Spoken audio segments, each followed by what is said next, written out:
question is all about the Cricut mug press and some of the errors that will tend to happen with it. This is a Creative Crafters podcast. Hi, I'm Bette from Bette's Makes, and this is your questions answered. Now, we've had a few questions around the mug press because there's some errors that can happen when you're using your mug press. And one of the questions, of course, was scorching of the butcher paper or the transfer sheet. Well, I wouldn't worry about that one whatsoever. That's pretty natural when you put things through the heat like it does. There's some other things that can happen when you're using the mug press, such as blue dots, black dots, maybe some bleeding or marbling or blurring. You could even get faded design edges near the mug handle or blurred effect. And you could even get yellow grid lines. So there's a number of issues that can happen. And of course, I mentioned that the browning or scorching, that really doesn't matter.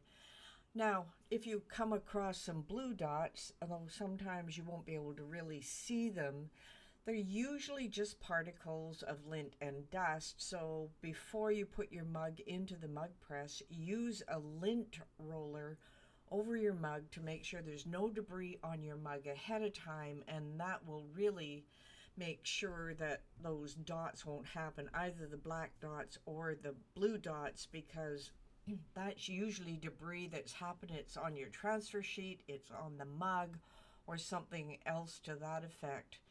Now, if you get a little bit of blurring, remember that's probably because you have not secured your design down to the mug deep enough. In other words, you need to put some tape at the top and the bottom and the sides, make sure it's perfectly flat and that it is very secure against the mug, and that will stop a lot of that blurring.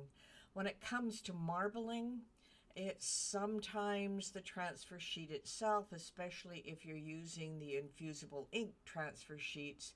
So make sure you store those sheets in a cool and dry environment, and don't touch the inside of that transfer sheet because that will create a problem in itself.